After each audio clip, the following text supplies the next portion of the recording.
La lumière du soleil matinal traverse les fenêtres de ma cuisine, projetant de longs rectangles sur le parquet où des cartons de déménagement à moitié déballés attendent encore.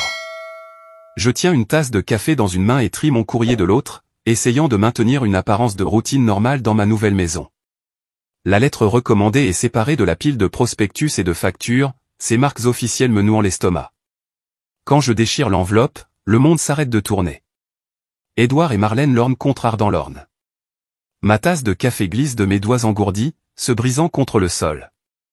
Le liquide sombre s'infiltre dans les joints entre les carreaux alors que mes mains commencent à trembler, les papiers juridiques vacillant devant mes yeux. La demande ressort en texte noir et saisissant, transfert immédiat de la propriété et $300 000 de dommages et intérêts. Mes propres parents me poursuivent en justice. 2 semaines plus tôt, je me tenais dans cette même cuisine en signant les papiers de clôture de ma maison de $412 000, le premier achat majeur de ma vie. L'agent immobilier avait rayonné en me tendant les clés. « Vous avez fait ça toute seule », avait-elle dit. « C'est quelque chose dont il faut être fier. » Cette nuit-là, j'avais célébré seul avec des plats chinois à emporter et une bouteille de champagne que je gardais depuis ma promotion l'année dernière. J'avais erré dans les pièces vides, plaçant mentalement les meubles que j'avais soigneusement budgétisés, planifiant chaque espace qui était enfin, irrévocablement, le mien. « Regarde ça, grand-père », avais-je dit plus tard lors de notre appel vidéo, balayant le salon avec mon téléphone. Je l'ai fait. Ses yeux s'étaient remplis de fierté. « Tu l'as vraiment fait, ma chérie. Tu l'as vraiment fait. » Le premier signe que quelque chose n'allait pas est apparu immédiatement après que j'ai annoncé l'achat. Les visages de mes parents sur FaceTime étaient tendus, mal à l'aise. Ma sœur, Sabrina, planait dans leur salon derrière eux, un sac à main de créateur pendant à son bras. « Combien de chambres ?» avait demandé maman, son sourire fragile. « 3, avais-je répondu, et un joli jardin. »« C'est un sacré achat pour quelqu'un de ton âge, » avait dit papa, sa mâchoire se contractant. Sabrina s'était penchée dans le cadre, ses cheveux parfaitement coiffés tombant en avant. Ça doit être agréable d'avoir ce genre d'argent à jeter par les fenêtres. Les yeux de maman s'étaient tournés vers elle. Tu sais que ta sœur a traversé une période difficile, Ardan.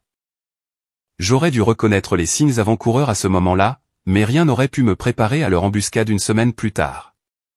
Nous devons discuter d'une affaire de famille, avait dit papa, son visage remplissant l'écran de mon téléphone, son ton professionnel celui qu'il utilisait pour les conversations difficiles avec les employés. Maman s'était tamponné les yeux avec un mouchoir. Nous avons toujours fait passer la famille en premier, n'est-ce pas? Toujours nous sommes soutenus les uns les autres? Ta sœur a plus besoin de stabilité que toi, avait continué papa. Elle a des projets pour cette maison, des projets créatifs. Tu peux continuer à louer. Je les avais regardés, sans comprendre. C'est ma maison. J'ai travaillé pour l'avoir. Sabrina peut gagner la sienne. Ne sois pas égoïste, avait claqué maman. La famille est de la famille. La lettre recommandée est arrivée le lendemain. En lisant les documents maintenant, ma gorge se serre. Le nom de tante Ramona apparaît comme soutien financier du procès. Un email de Sabrina est joint comme preuve, affirmant que j'ai volé son opportunité. Les demandes sont énoncées dans un langage juridique clinique, transfert de l'acte de propriété à Sabrina Lorne. Paiement continu du prêt immobilier pendant 18 mois. $300 000 pour les frais d'éducation des enfants. Excuses écrites pour avoir porté atteinte à la confiance familiale. Mes mains tremblent alors que je compose le numéro de mon grand-père. Il répond à la première sonnerie. Ils sont allés trop loin cette fois, dit-il après que j'ai expliqué, sa voix dure de colère. Je passe l'heure suivante à chercher des avocats, mon cœur se serrant devant les honoraires de départ de $10 000 de l'argent que je n'ai pas après la compte et les frais de clôture. La réalité s'abat sur moi comme une lourde couverture, je devrais me défendre seul. Cette nuit-là, je suis assise seule dans ma nouvelle maison, entourée de cartons que je n'ai pas eu l'énergie de déballer. Les larmes menacent mais ne coulent pas. À leur place, quelque chose de plus fort prend racine, la détermination. Ils veulent ma maison? Celle pour laquelle j'ai économisé pendant 15 ans pendant qu'ils finançaient les entreprises ratées de Sabrina? La maison que j'ai gagnée grâce à d'innombrables heures supplémentaires et à une budgétisation minutieuse? Qu'ils essaient. Je me lève et me dirige vers la fenêtre de ma chambre, regardant la rue calme en dessous. C'est ma maison, ma réussite, ma ligne dans le sable. Ils ont fait leur choix d'attaquer ce que j'ai construit. Maintenant, je ferai le mien de le défendre. Avez-vous déjà eu des membres de votre famille qui ont essayé de s'approprier ce pourquoi vous avez travaillé dur? Partagez votre expérience dans les commentaires. J'étale des documents financiers sur ma table de salle à manger, le soleil du matin projetant des ombres entre les piles de relevés bancaires et de déclarations de revenus. L'écran de mon ordinateur portable brille d'un tableur ouvert, 15 ans de vie financière réduit à des colonnes et des formules. Les chiffres racontent une histoire que ma famille ne veut pas que l'on raconte. Flashback, à 16 ans, 5,25 $ de l'heure au Morningstar Coffee, les pourboires partagés entre 3 baristas. Je peux encore sentir l'odeur de l'espresso brûlé, sentir la douleur dans mes pieds après des journées de 8 heures. Tu manques le 16e anniversaire de Sabrina, m'avait envoyé maman par SMS ce soir-là. Le DJ a coûté une fortune. J'avais regardé la fête se dérouler sur les réseaux sociaux entre deux clients, ma sœur dans une robe rose sur mesure, entourée de lanternes flottantes et d'une fontaine de chocolat. Coût, environ 3 mois de mon salaire. Mes doigts parcourent une colonne de reçus de Community College, des cours du soir après le travail, des manuels achetés d'occasion, une budgétisation minutieuse de chaque repas. La voix de papa résonne de cette période, un certificat de comptabilité. Ce n'est même pas un vrai diplôme. Le souvenir de mon 18e anniversaire refait surface non pas la célébration, mais la dispute qui a suivi. Comment ça, tu ne rempliras pas le FAFSA? Avais-je demandé, serrant les papiers d'inscription à l'université. Tu es une adulte maintenant, avait dit papa. Il est temps de voler de tes propres ailes. Une semaine plus tard, j'avais trouvé une annonce d'appartement, 400 $ par mois, cafard inclus. Le début de la véritable indépendance. Au présent, mon téléphone vibre le numéro de maman. Je le laisse aller à la messagerie vocale, connaissant déjà le scénario. Ma chérie, sa voix tremble dans le message, nous vous avons toujours donné à toutes les deux exactement ce dont vous aviez besoin. Pourquoi es-tu si difficile à ce sujet? J'ouvre mes emails, trouvant la réponse de papa à ma dévitalisation d'urgence il y a 4 ans, débrouille-toi. En dessous, des relevés bancaires montrant 2000 $ transférés à Sabrina la même semaine pour des fournitures créatives. Le fil Instagram de ma sœur raconte sa propre histoire, des semestres à l'étranger à Paris et à Rome, financés par nos parents, des fournitures d'art qui coûtaient plus que mon loyer mensuel. Pendant ce temps, mes relevés de prêts étudiants défilent sans fin, 47 000 $ de dettes, chaque paiement effectué seul. Ne rends pas les choses plus difficiles qu'elles ne le sont, prévient le dernier email de papa. Je le supprime sans répondre. Une nouvelle notification de messagerie vocale apparaît entre Ramona cette fois. Fille égoïste, crache TL, après tout ce que cette famille a fait pour toi. Je fais des recherches sur son histoire en ligne, trouvant des dossiers de saisie immobilière datant de 5 ans, la même année où elle a commencé à vivre dans la chambre d'amis de mes parents. Les pièces du puzzle s'assemblent, elle ne soutient pas seulement leur procès, elle cherche son propre plan de secours. Une recherche rapide sur les réseaux sociaux révèle la dernière crise de Sabrina, un avis d'expulsion de son appartement au studio de création il y a 3 semaines. Le timing correspond parfaitement à leur procès. La sonnette retentit, me faisant sursauter. Grand-père se tient sur mon porche, portant une boîte en carton usé. Je pensais que tu pourrais en avoir besoin, dit-il en la posant. À l'intérieur, des décennies de dossiers financiers familiaux, méticuleusement organisés. Ils ont fait la même chose à ton cousin Thomas, explique-t-il en s'installant dans une chaise de cuisine. Quand son garage a commencé à faire des bénéfices, ils ont essayé de prétendre qu'il leur devait de l'argent pour des investissements familiaux. Mon téléphone s'allume avec un SMS de Thomas lui-même, 10 minutes plus tard. J'ai entendu parler du procès. Ils ont essayé de prendre mon garage quand il est finalement sorti du rouge. Ne les laisse pas gagner. Un coup à la porte 1 heure plus tard révèle ma voisine d'un accent grave côté tenant une plante en pot. Bienvenue dans le quartier, dit-elle chaleureusement, bien qu'elle ait sûrement entendu parler du drame familial. Mon patron du lycée du Morningstar Coffee m'envoie un email. Tu te souviens de ce prix de l'employé de l'année? Heureux d'être une référence de caractère. Le soutien me renforce pour la prochaine vague dans les jours à suivre, une lettre recommandée menaçant de privilèges sur la propriété, les publications larmoyantes de Sabrina sur Facebook à propos de sa sœur sans cœur, et les appels des amis du country club de mes parents sur le devoir familial. La Mercedes argentée de tante Ramona passe devant ma maison pour la 3e fois aujourd'hui, son téléphone levé pour prendre des photos. 1 heure plus tard, mon superviseur m'appelle au sujet d'une préoccupation anonyme concernant mon caractère. Je passe ma pause déjeuner à déposer une requête en irrecevabilité, utilisant chaque bribe de connaissances juridiques glanées lors de recherches nocturnes. La greffière du tribunal lève les sourcils devant mon dépôt procès. C'est étonnamment complet, dit-elle en tamponnant les documents. L'audience préliminaire est fixée au mois prochain. Je demande un congé sans solde à mon travail, ignorant le froncement de sourcils inquiet de mon patron concernant les distractions personnelles affectant les performances.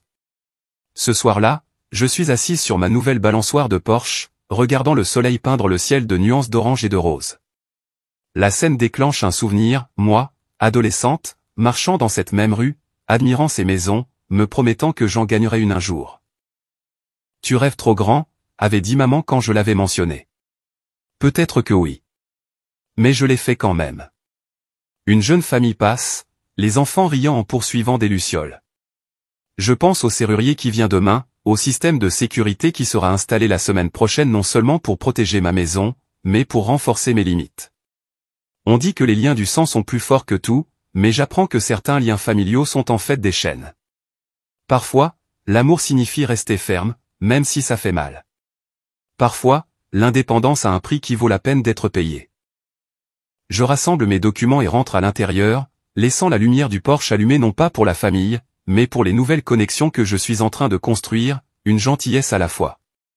La semaine suivante, le bulletin de l'église est froissé sur mon comptoir de cuisine, l'entête de la congrégation de mes parents se détachant sur le courrier d'aujourd'hui. 3 autres demandes de prière, exprimant leur inquiétude pour mon chemin égaré et mon cœur endurci envers la famille. Je les ajoute à la pile grandissante. Mon téléphone vibre avec une autre notification de réseau social. La dernière story Instagram de Sabrina la montre tenant en larmes notre album photo d'enfance. La famille, c'est se soutenir mutuellement quoi qu'il arrive. Cœur brisé la famille d'abord. L'horodatage indique 3 heures du matin, les heures de pointe pour un engagement de sympathie maximale. Je sors mon tableur de suivi financier, celui que je tiens depuis mon premier travail de plongeuse au Maïs Dîner.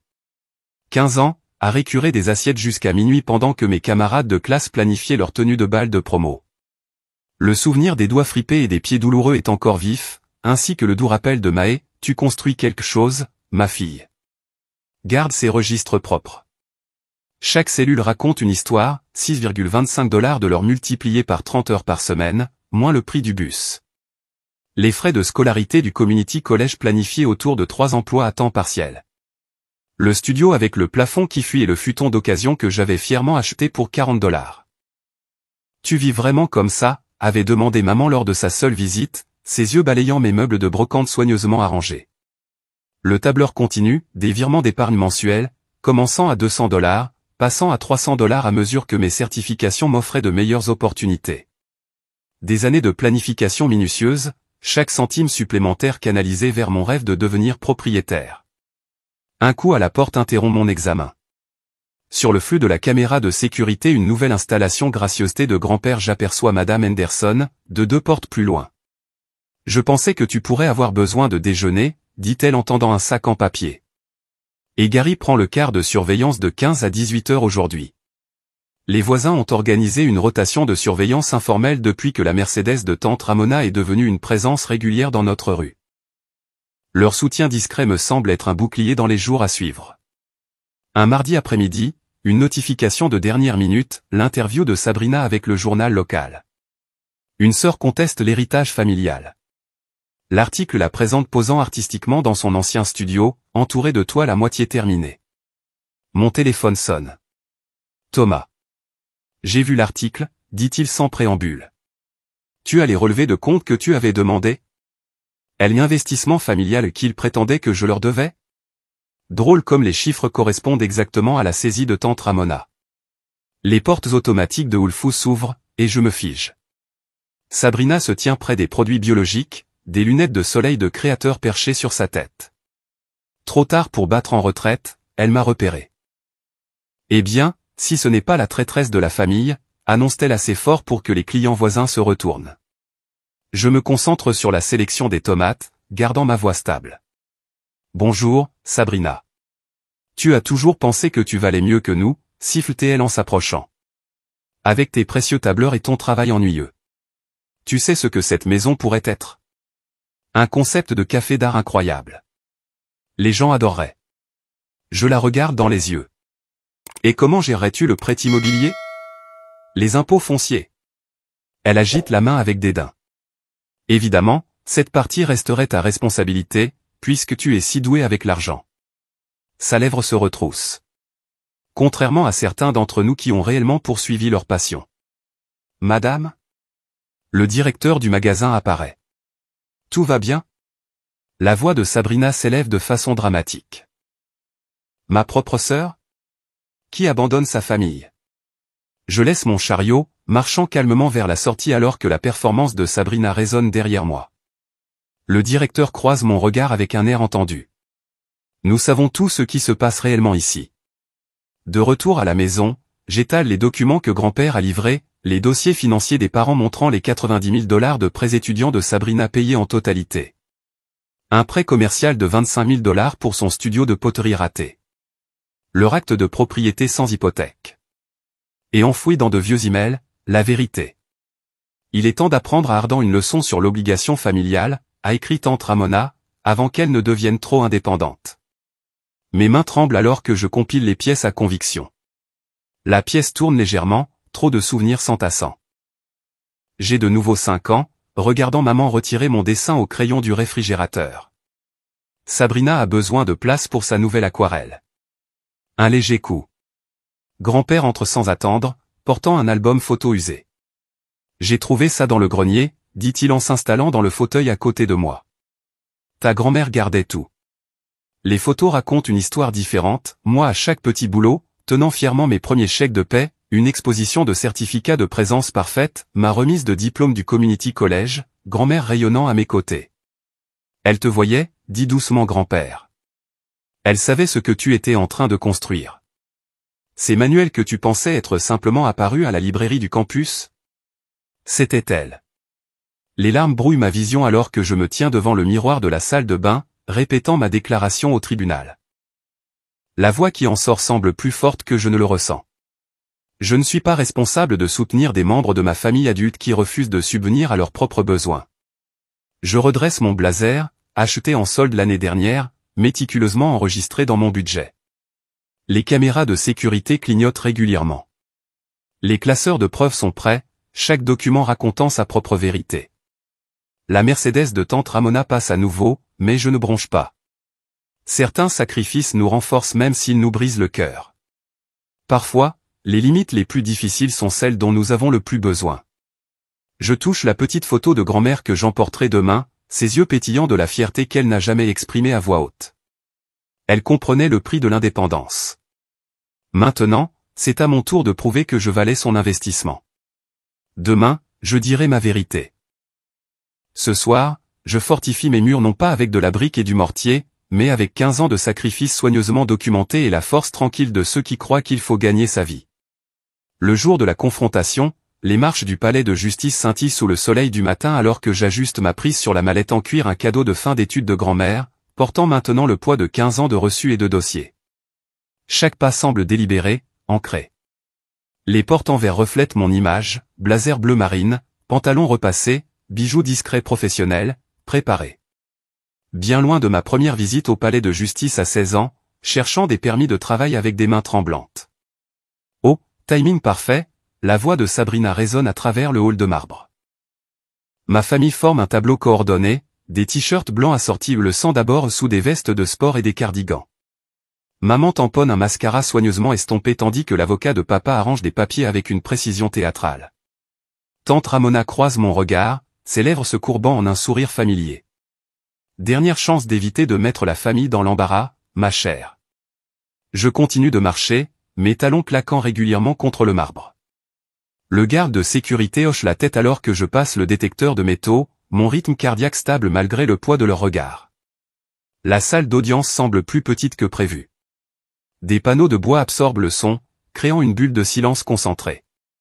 J'arrange mes pièces à conviction avec une efficacité étudiée, chaque onglet codé par couleur et annoté. La méthodologie qui m'a valu des regards exaspérés lors des dîners de famille me sert maintenant d'armure. Levez-vous. La juge Martinez entre, son évaluation rapide englobant les deux parties. Son regard s'attarde sur les t-shirts assortis avant de se poser sur la pile de requêtes. Dépôt intéressant, commente-t-elle en parcourant la première page. Veuillez procéder. L'avocat de papa se lève, ajustant sa cravate. Votre honneur, cette affaire porte sur l'obligation familiale et les valeurs traditionnelles. La famille Lorne a investi environ 300 000 $ dans l'éducation de leur fille, comme en témoignent les statistiques de l'USDA. Objection, je déclare clairement. Non pertinent. Les frais de garde d'enfants standard ne créent pas de dette légale. Maintenu. La plume de la juge Martinez tapote son bloc-notes. Avocat, procédez avec des réclamations réelles. Maman prend la barre la première, un mouchoir serré de façon dramatique. Nous avons tout sacrifié pour nos filles, des cours particuliers, des camps d'été. Sa voix se brise. Comment peut-elle nous abandonner maintenant qu'elle a réussi? Je reste concentré sur mes notes alors qu'elle décrit mes choix de carrière égoïstes, mon rejet des valeurs familiales. Chaque accusation atterrit plus doucement que la précédente, amortie par des années de vérité documentée. Papa témoigne ensuite, sa voix autoritaire de salle de conseil remplissant l'espace. Dans notre famille, les enfants qui réussissent soutiennent leurs parents. C'est entendu. Et quand cet accord a-t-il été conclu, interrompt la juge Martinez. C'est traditionnel, balbutie-t-il. Implicite.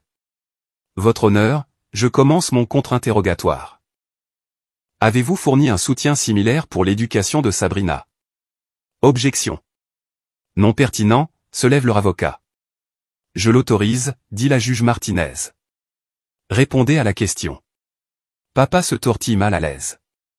Sabrina avait besoin d'aide pour poursuivre ses dons artistiques. Veuillez examiner la pièce C, je dirige.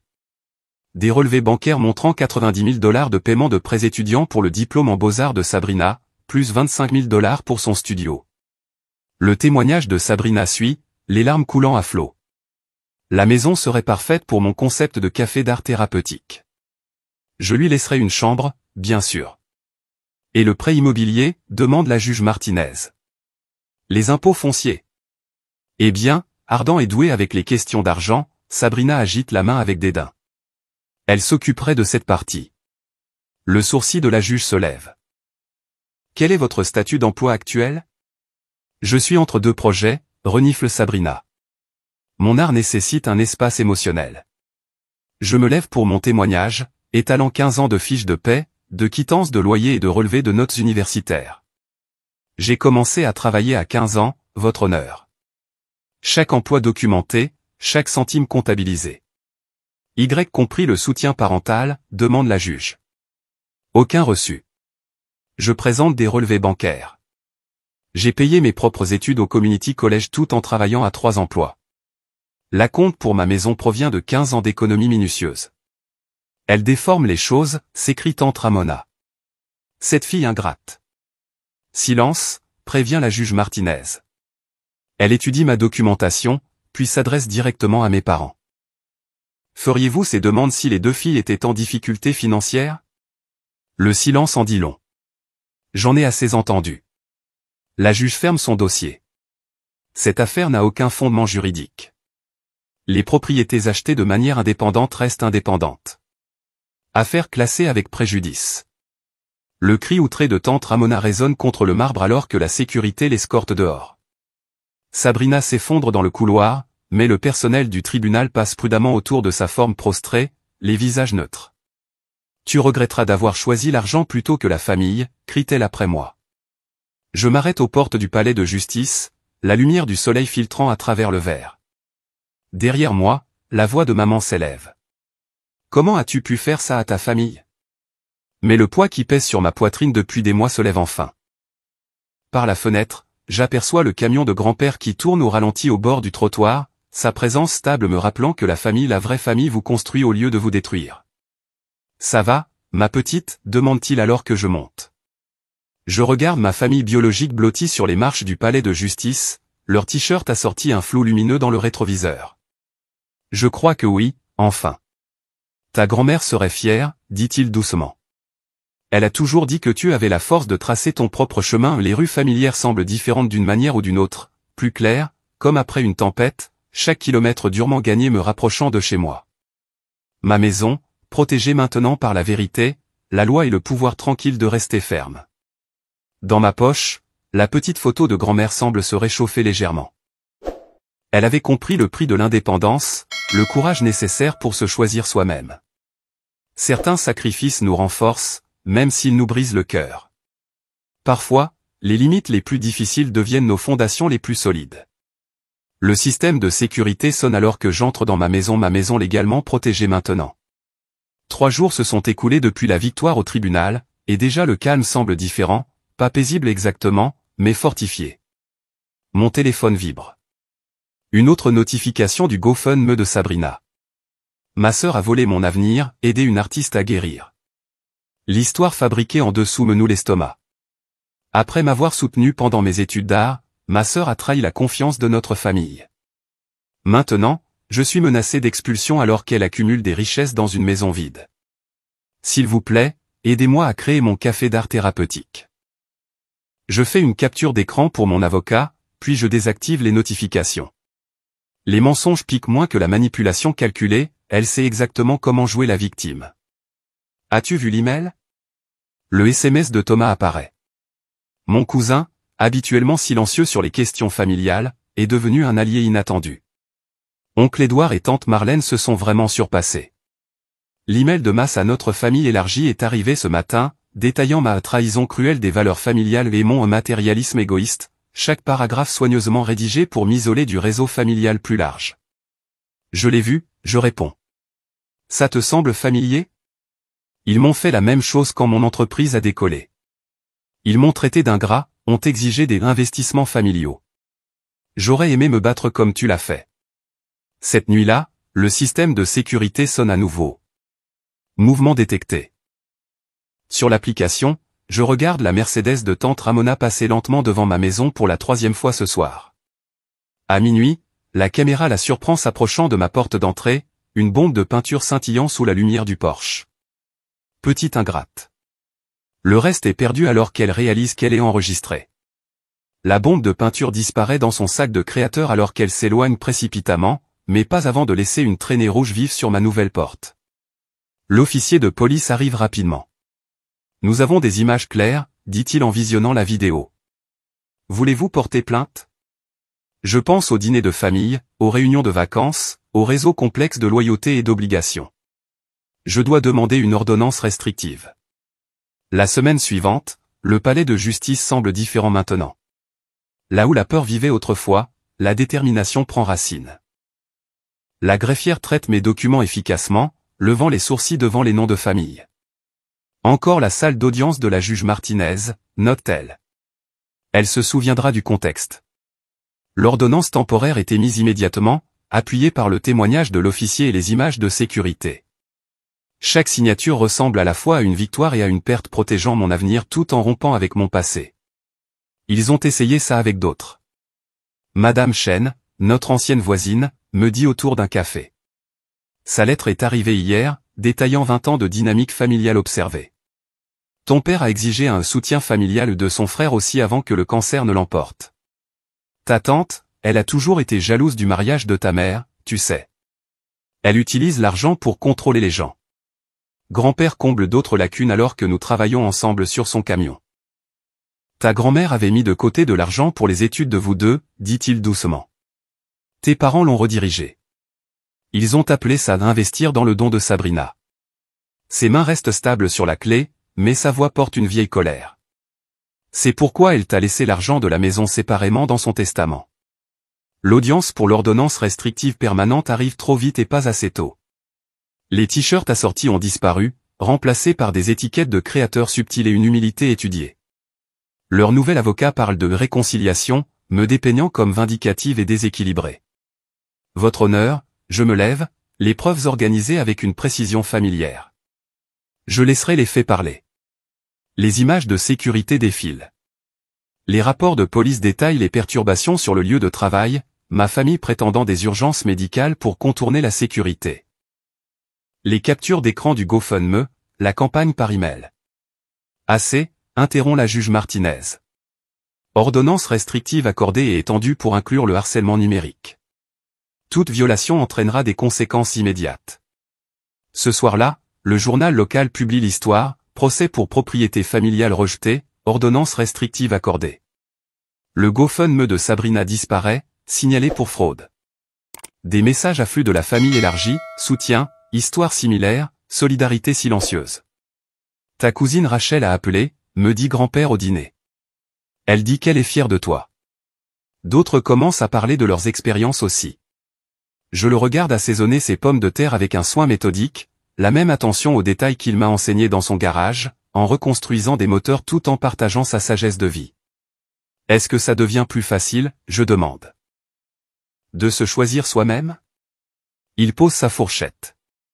Parfois, la famille est ce que tu construis, pas ce dans quoi tu es né. Ta grand-mère le savait. Pourquoi crois-tu qu'elle t'a laissé ces outils dans son testament? Plus tard, je termine ma routine de sécurité nocturne, portes verrouillées, caméras actives, systèmes armés. La peinture rouge a disparu de la porte, mais son fantôme demeure, un rappel des limites gagnées et appliquées. Dans mon journal, les mots coulent, j'ai protégé ce que j'ai gagné, mais je pleure ce qui n'a jamais été. La famille que je voulais n'existait que dans mes espoirs. La famille que j'ai maintenant, ceux qui choisissent la vérité plutôt que le confort, la croissance plutôt que le contrôle, ils sont la fondation de quelque chose de réel. Mon téléphone s'allume avec un autre SMS de Thomas. Dîner la semaine prochaine? Rachel et ses enfants veulent se retrouver dans ce nouvel endroit en ville. Je souris en répondant. Comptez sur moi. Le système de sécurité sonne doucement, tout est sécurisé. Par la fenêtre, je regarde le coucher de soleil peindre mon jardin de dorure douce. Les roses de grand-mère, transplantées de son jardin, fleurissent obstinément contre la clôture. Certaines choses deviennent plus fortes lorsqu'elles sont forcées de s'enraciner plus profondément, trouvant leur nourriture dans un sol inattendu. Demain apportera de nouveaux défis, mais ce soir, dans cette maison que j'ai gagnée et défendue, je suis ancré dans la vérité. Certaines victoires portent le poids du deuil, mais elles préparent le terrain pour une nouvelle croissance, de nouvelles connexions, de nouvelles définitions de la famille. J'éteins les lumières, en laissant une allumée pour le porche, une habitude apprise de grand-mère. Toutes les traditions n'ont pas besoin d'être rompues. Certaines, comme sa sagesse et sa force, deviennent la fondation de quelque chose de meilleur. Un an après l'ordonnance restrictive, et mes week-ends ont trouvé leur rythme. Le soleil matinal traverse les fenêtres de ma cuisine, captant des grains de poussière alors que je mesure le café moulu 2 cuillères par tasse, comme grand-père me l'a appris. Les médailles de Maple tintent alors qu'elle trotte vers la porte arrière. Ma chienne de sauvetage moitié Golden Retriever, moitié probablement tout le reste, selon le refuge a sa propre routine maintenant. Elle sait que Madame Chen d'accent grave côté sera dehors en train de jardiner, prête avec des friandises et une conversation douce. 1 minute, ma belle. Je vérifie l'application de sécurité par habitude. Le système est toujours actif, mais j'ai réduit les notifications. Plus d'alerte à minuit, plus de documentation de chaque voiture qui passe. Les caméras restent, sentinelles silencieuses plutôt que rappel constant. L'odeur de l'atelier me frappe en entrant dans le garage, sûr de bois et huile de moteur, mêlée à du café frais. Grand-père est déjà là, préparant notre projet du dimanche. Nous construisons une table de salle à manger, assez grande pour le cercle grandissant de personnes qui veulent réellement être ici. Bonjour, ma petite. Il arrange des serre-joints avec une précision mathématique. Je pensais qu'on finirait les assemblages des pieds aujourd'hui. Timing parfait. Je lui tends son café, noir, de sucre. Thomas et Rachel amènent les enfants plus tard, ils pourront t'aider à poncer. Nous travaillons dans un silence confortable, mesurant 2 fois, coupant 1 fois. Par la porte de garage ouverte, je regarde les enfants du quartier se poursuivre devant ma clôture. Leurs parents les pressaient autrefois, à l'époque où le procès faisait la une des journaux. Maintenant, ils saluent, laissant leurs enfants s'arrêter pour caresser Maple à travers les lattes. J'ai vu ton père hier, dit soudain grand-père, en testant l'ajustement d'un assemblage. Chez Henderson & Hardware. Mes mains restent stables sur le bois. Comment ça s'est passé? Il a pris 10 ans, je dirais. Tous les deux. Il ajuste sa prise sur le rabot. Marlène était là aussi, elle n'arrêtait pas de regarder des coussins comme s'ils détenaient les réponses de la vie. Je me souviens des coussins de créateurs dans leur maison parfaite, arrangés juste comme il faut. La façon dont Sabrina les réarrangeait quand elle était stressée, pendant que je suivais les dépenses de notre famille dans des tableurs secrets. J'ai entendu dire que Sabrina est en Oregon maintenant, j'offre. Une sorte de collectif d'artistes. Encore en fuite. Il secoue la tête. Ta tante ne va pas bien non plus. Tension artérielle au plafond, selon les commères de l'église. Le grain du bois sous mes doigts raconte une histoire plus claire, des cernes de croissance marquant des saisons d'abondance et de disette, une force construite à travers l'adversité. Nous le façonnons avec soin, honorant son caractère naturel tout en créant quelque chose de nouveau. Plus tard, alors que le soleil d'automne réchauffe le jardin, des amis se rassemblent pour ce qui est devenu notre tradition, le repas partage du dimanche. Les enfants de Thomas poursuivent Maple pendant que Rachel installe des jeux de pelouse. Ma collègue Sarah, qui m'a soutenu pendant le pire du procès, arrange des fleurs de son jardin. Difficile de croire que ça fait 1 an, dit-elle en reculant pour admirer son travail. 1 an depuis que j'ai acheté cette maison. Les souvenirs refont surface. Des pièces vides résonnant de possibilités, puis de menaces. Maintenant, chaque espace a un but, mon bureau à domicile avec ses projets dignes d'une promotion, l'atelier où grand-père m'apprend la patience, le jardin où Madame Chen partage sa sagesse sur bien plus que des plantes. Grand-père se lève, tapotant son verre pour attirer l'attention. À cette maison, dit-il simplement, et à la femme qui l'a construite non seulement avec du bois et des clous, mais avec courage et vérité. Le toast se propage à travers ma famille choisie, voisins, amis, les cousins qui ont choisi la connexion plutôt que la commodité. Même Maple aboie son approbation, la queue battant la mesure alors que les enfants lui glissent des morceaux de hot-dog. Ce soir-là, après que la vaisselle soit faite et les restes distribués, je rejoins grand-père sur la balançoire du porche. Maple s'étale à nos pieds, épuisé d'avoir joué l'arbitre au match de football des enfants. Tu n'as pas seulement protégé ta maison, dit-il doucement. Tu as défendu ta valeur. À travers les fenêtres, je peux voir la table de salle à manger que nous construisons, encore inachevée mais déjà prometteuse. Comme tout ce qui en vaut la peine, cela prend du temps et de l'attention aux détails. Certains prix valent la peine d'être payés pour la paix, je réponds. Les étoiles apparaissent alors que la nuit s'installe, jetant une douce lumière sur ma maison transformée. À l'intérieur, Sarah et Rachel installent des jeux de société, leur rire flottant à travers les portes moustiquaires. Thomas aide son plus jeune avec ses devoirs sur mon comptoir de cuisine. Les lumières de Madame Chen brillent à côté, sa silhouette visible alors qu'elle arrose ses onagres. Mon téléphone vibre, un SMS de la jeune analyste que je supervise au travail. Elle quitte son mariage financièrement abusif, a besoin de conseils pour se refaire un crédit. Tu m'as montré que c'est possible, écrit-elle. Je pense à cette femme terrifiée qui est entrée pour la première fois dans la salle d'audience de la juge Martinez, serrant des papiers avec une certitude désespérée. Elle est toujours là, ce noyau d'acier renforcé par le feu. Mais maintenant, elle est entourée de gens qui reconnaissent sa valeur, qui ajoutent leur propre force à l'alliage. Le système de sécurité sonne doucement, tout est sécurisé. Mais le son ne déclenche plus d'anxiété. Au lieu de cela, il me rappelle les limites gagnées et conservées, la paix protégée et partagée. La tête de Maple se lève à l'approche de pas juste l'adolescente du voisin, qui vient demander si elle peut la promener demain. Même heure que d'habitude, crie-t-elle. On travaille sur ses manières en laisse. Parfait, je réponds.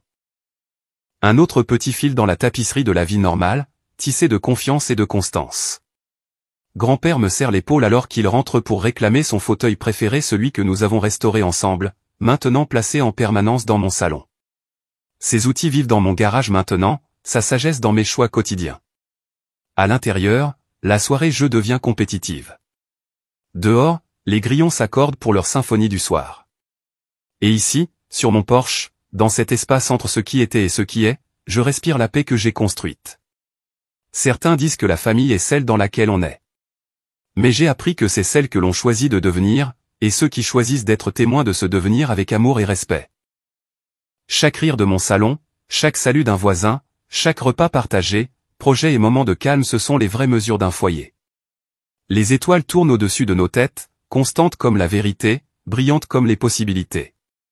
Demain apportera ses propres défis. Mais ce soir, dans cette maison que j'ai gagnée, partagée et remplie de liens authentiques, je suis exactement là où je dois être. Qu'est-ce qui définit la famille, après tout? Sont-ce le sang et l'obligation? Ou sont-ce les gens qui célèbrent votre croissance tout en respectant vos limites? D'après mon expérience, c'est ce dernier qui construit les fondations les plus solides.